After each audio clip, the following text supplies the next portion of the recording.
انسان کو بیدار تو ہو لینے دو، ہر قوم پکارے گی ہمارے ہیں حسین۔ بسم اللہ الرحمن الرحیم، نحمدہ ونصلی علی رسولہ الکریم، اما بعد فاعوذ باللہ من الشیطان الرجیم، بسم اللہ الرحمن الرحیم، قل لا اسألکم علیہ اجرا الا المودۃ فی القربى، صدق اللہ العظیم، اللہم صل علی محمد وآل محمد۔ ناظرین محترم، مفتی محمد ابو بکر صدیق آپ کی خدمت میں محو گفتگو ہوں۔ محرم الحرام کا یہ مقدس مطہر عظمتوں والا مہینہ اور اس کا پہلا عشرہ چل رہا ہے۔ اس میں محرم الحرام ایک ایسا مہینہ ہے، اسلام سے ماقبل بھی اس کی عزتیں، اس کا احترام اور اس کی برکتیں ہر امت نے سمیٹی، اور ہر امت کو اس مہینے میں ایک خاص کہانی، ایک خاص رول اور ایک خاص پیغام ہر امت کا اس مہینے کے ساتھ جڑا ہوا ہے۔ اور ہماری امت میں جب بھی محرم الحرام کا نام آئے اور اس کے ساتھ جگر گوشہ بطول علی المرتضیٰ کے خون کا ٹکڑا، جگر کا ٹکڑا اور سید الشہداء، سبط رسول، نواسہ رسول، امام علی مقام سیدنا حسین رضی اللہ عنہ کا ذہن میں تذکرہ نہ آئے، یہ کسی مسلمان سے ایسا ممکن نہیں ہے، بلکہ جب بھی محرم الحرام کا نام آئے گا ان کا تذکرہ، ان کی قربانیاں اور ان کے جو پیغام ہے اور خوبصورت ان کی زندگی کا جو عنوان ہے وہ ہمارے سامنے روز روشن کی طرح عیاں ہو جاتا ہے، اور اس میں سبق اور کہانی ہمارے سامنے آ جاتی ہے، اور وہ زخم جو کہیں مندمل ہونا چاہ رہے ہوتے ہیں وہ دوبارہ سے رسنا شروع ہو جاتے ہیں۔ ایک ایسی داستان جس کو جب بھی سنا جائے، ایک ایسی داستان جس کو جب بھی بیان کیا جائے دل دوبارہ خون کے آنسو روتا ہے کہ یہ اتنے بڑے لوگ اور اتنے بڑی ہستیاں اسلام کے نام پر اور قرآن کی حفاظت کے لیے نبی کے دین کا وہ جو غنچہ اور وہ جو گلستان انہوں نے خون اور اپنی محنتوں سے سیراب کیا تھا اس کو کیسے پایا تکمیل تک پہنچا کے گئے۔ حضرت حسین رضی اللہ تعالی عنہ، آج ہم ان کا تذکرہ کرنا ہمارے ایمان کا حصہ ہے، ان کا نام لینا ہمارے ایمان کا حصہ ہے۔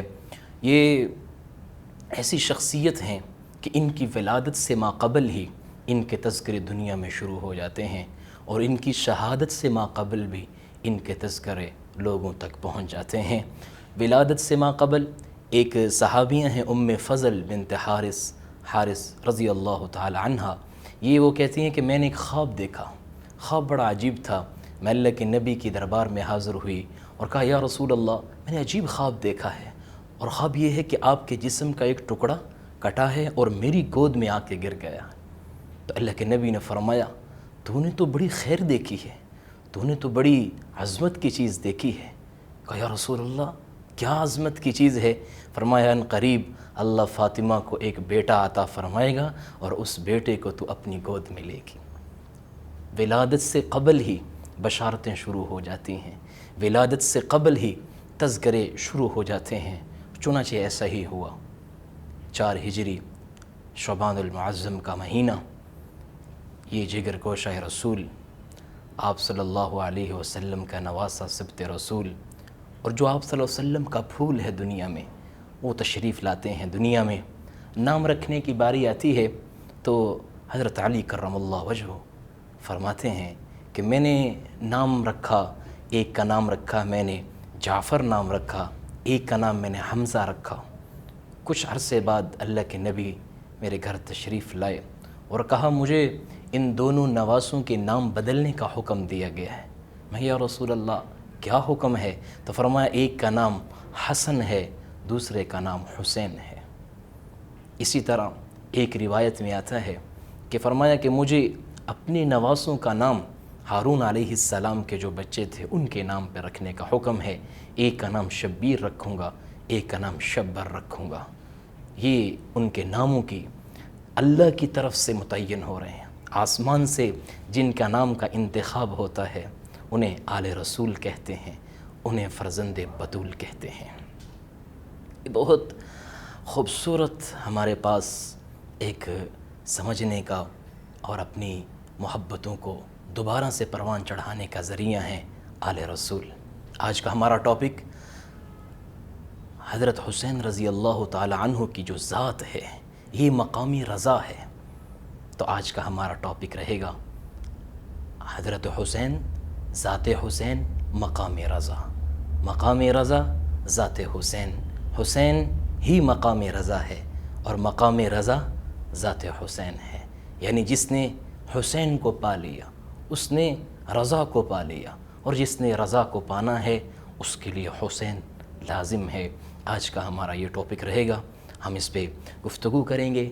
اس کے حضرت حسین رضی اللہ عنہ، ان کے بارے میں کیسے رضا کے اللہ کے نبی کی زبان سے احکامات جاری ہوئے۔ ارے جس نے حسین کو راضی کیا وہ رضا کو پہنچ چکا ہے۔ اللہ اپنے نبی کے بارے میں کہہ رہے ہیں، ان کنتم تحبون اللہ فاتبعونی، اگر کوئی اللہ کو راضی کرنا چاہتا ہے، کیونکہ یہ رضا یہ کائنات کا سب سے اونچا مقام ہے۔ یعنی جنت میں جانے کے بعد جنتیوں کو جو سب سے آخر میں درجہ ملے گا، اللہ فرمائیں گے جنتیوں مانگو کیا مانگتے ہو۔ اب جنتی اپنے بساط کے مطابق اللہ سے مانگ رہے ہیں، اپنے خیالات کے مطابق اللہ سے مانگ رہے ہیں۔ اللہ تعالیٰ ارشاد فرمائیں گے ارے اور مانگو، ابھی تو تم نے کچھ بھی نہیں مانگا۔ وہ علماء کرام کے پاس، اپنے بڑوں کے پاس کہ ہم اللہ سے کیا مانگیں، اللہ کا حکم ہے مانگو، وہ ان کو بتائیں گے یہ مانگو اللہ سے، یوں مانگو اللہ سے، وہ مانگیں گے۔ اللہ کہیں گے میرے بندو ابھی تو تم نے اپنی شان کے مطابق بھی نہیں مانگا، میری شان کے مطابق کب مانگو؟ تو لوگ کہیں گے اللہ آپ ہی بتائیں ہم آپ سے کیا مانگیں، وہ کون سی چیز ہے جو آپ چاہتے ہیں کہ ہم آپ سے مانگیں؟ تو حدیث پاک میں آتا ہے، اللہ تعالیٰ فرماتے ہیں آج کے بعد میں تم سب سے ہمیشہ کے لیے رضا کا اعلان کرتا ہوں، کبھی تم سے ناراض نہیں ہوں گا۔ تو یہ رضا یہ جنت کا سب سے آخری مقام ہے۔ مقام رضا جنت کا سب سے آخری مقام، اور اس کے بارے میں نبی پاک صلی اللہ علیہ وسلم کی زبان اقدس سے کیا الفاظ نکلے؟ مقام رضا ذات حسین ہے۔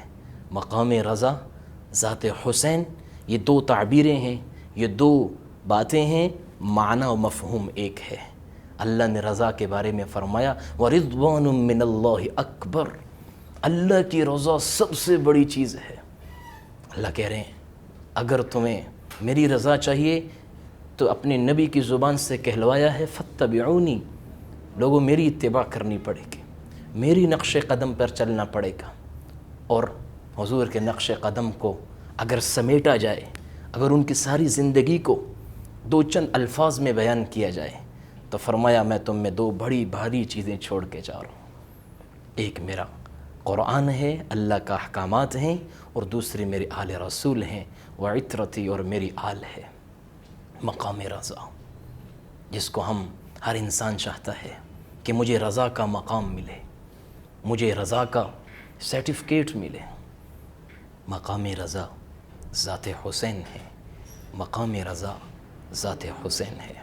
حضرت حسین رضی اللہ تعالی عنہ سلام اللہ علیہ، کیسے ان کے بارے میں اللہ کے نبی فرما رہے ہیں کہ اگر کسی کو مقام رضا چاہیے تو وہ حسین کو راضی رکھے، اگر کسی کو مقام رضا چاہیے وہ اس کے مزاج کا خیال رکھے، وہ ان دونوں نواسوں کو خوش رکھے۔ بہت زیادہ مواقع پر یہ بار بار احادیث میں ہمیں سننا پڑا، ہم دیکھتے ہیں، ہماری روح تازہ ہوتی ہے۔ کیسے بار بار کہہ رہے ہیں مقام رضا چاہیے تو ذات حسین کو لازم پکڑیں۔ کیا فرمایا کہ جو مجھ سے محبت کرنا چاہتا ہے اس کو چاہیے وہ ان سے محبت کرے۔ اللہ کی رضا نبی کی رضا میں، اور نبی کی رضا آل رسول کی رضا میں، اللہ کی رضا محبوب کی رضا میں، اور محبوب کی رضا نواسہ رسول کی رضا میں۔ اور بہت زیادہ احادیث میں، ایک حدیث پاک میں آتا ہے حضرت حسین رضی اللہ تعالی عنہ گلی میں بچپن میں کھیل رہے ہیں، آپ صلی اللہ علیہ وسلم کے ساتھ آپ کے اصحاب، آپ کے جانثار وفادار